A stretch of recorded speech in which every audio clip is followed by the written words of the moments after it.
इश्क जुनूनी। वाह मिस्टर जी, और मेरे लिए एक कमरा।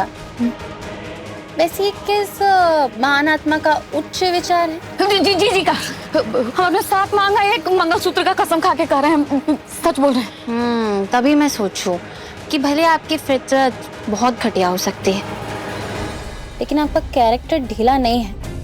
क्यों ले लीजिए। ये हमारा तारीफ है कि टोंट है।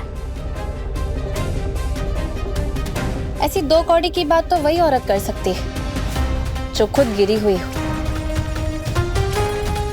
जो धोखे से किसी और के पति को छीनकर उसी के कमरे में रहने का पाप कर सकती है।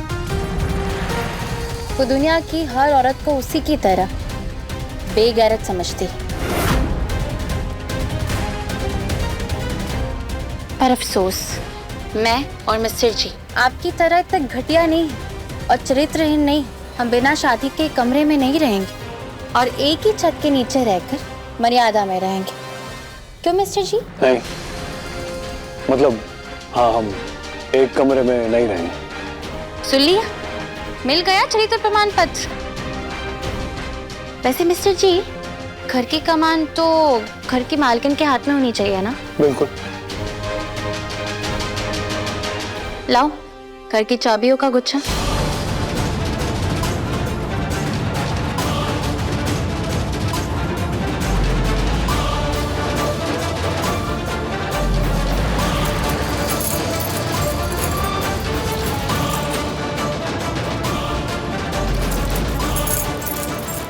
ये क्या गुरु का कमरा लगा रखा है? घर मेरा है तो कमरा भी मेरा ही हुआ ना। वैसे उस कमरे में ना मुझे रहना है ना मिस्टर जी को। तो एक काम करते हैं, कोई और ऑप्शन हो तो बताओ, है ना मिस्टर जी? और तो एक काम करो, आप और लिली जी अपना बोरिया बिस्तर उठाओ और मनोरमा देवी यानी दादी जी इनके कमरे में शिफ्ट हो जाओ। और बाकी के फिर दो जो कमरे खाली होंगे उन्हें हमारे लिए तैयार कर दो। सिंपल है ना मिस्टर जी?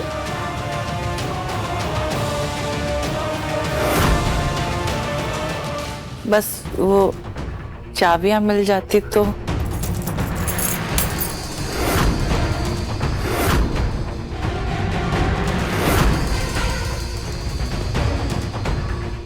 उप्स, गिर गया बिल्कुल आपकी तरह। मिस केयरटेकर, वो चाबी का गुच्छा उठा देना।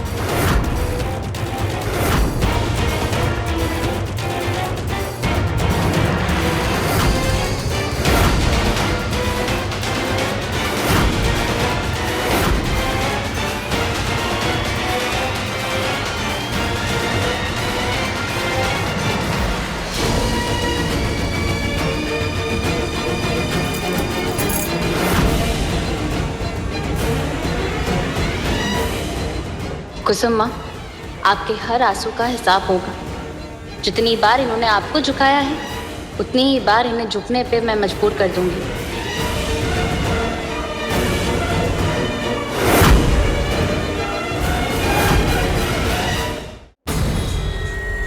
मिस्टर जी, यहाँ का काम तो हो गया, अब चले?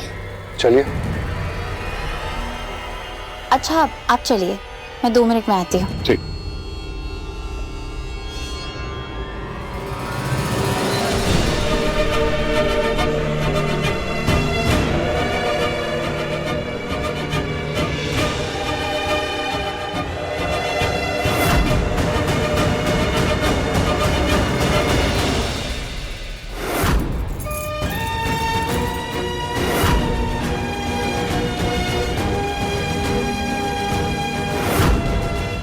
गुरु के सर पे खून सवार है, मुझे कुछ करना ही पड़ेगा ताकि वो ऐसी वैसी कोई हरकत ना कर पाए।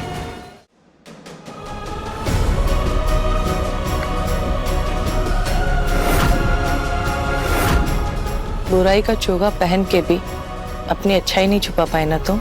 हमारी बेइज्जती का बदला लेने के लिए उस फुसपी से हमारे पैरों में पड़ी हुई चाबी उठवाई ना तुमने। कल तक तो तुम धरती आसमान एक करने को तैयार थी गुरु के लिए, फिर एक रात में ऐसा क्या हो गया कि तुम पूरी की पूरी बदल गई रूहानी?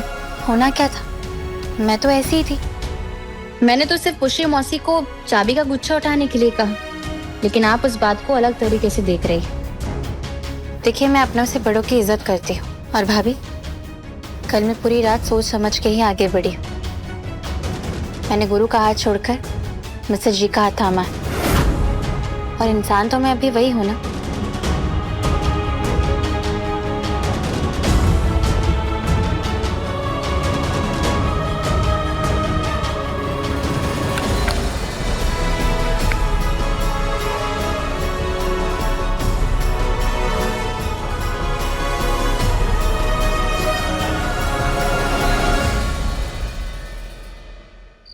मैं उस नर्स को अपने भैया के साथ एक पल के लिए भी अकेले नहीं रहने दूंगी।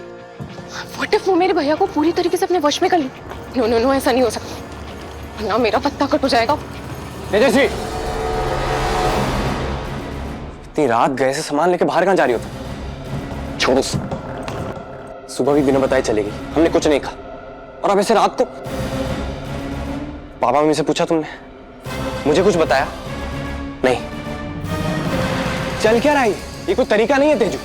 मेरा बैग दो। और तुम होते कौन हो मुझसे क्वेश्चंस करने वाले? तुम्हारा पति।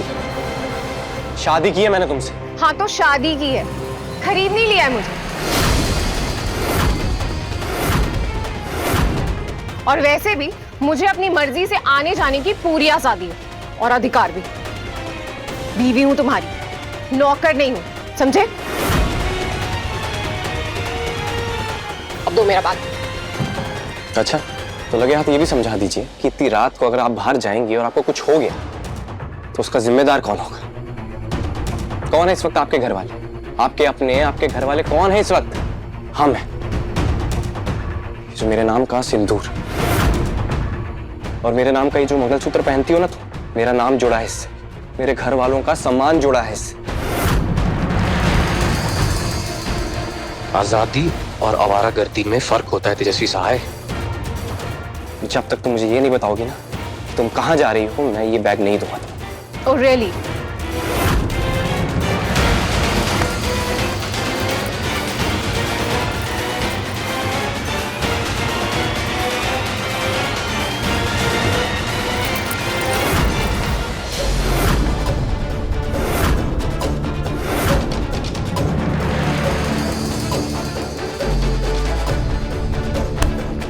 ये लो, रख लो अपना मान और सम्मान दोनों अपने पास।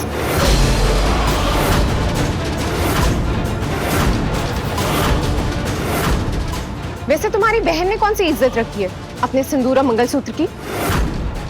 अपने खुद के पति को छोड़ के मेरे भैया के साथ रंगलियां मना रही। तेजू,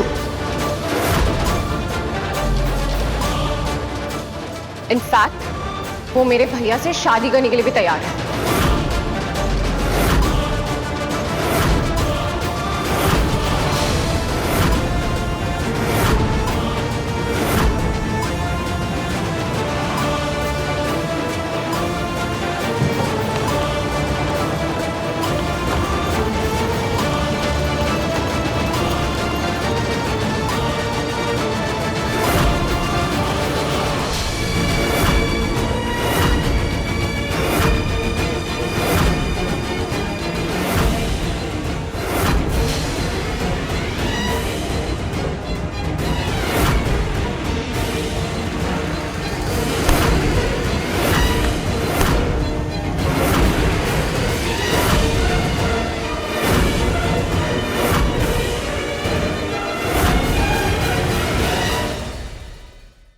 इश्क जुनूनी रात 9 बजे दंगल टीवी पर।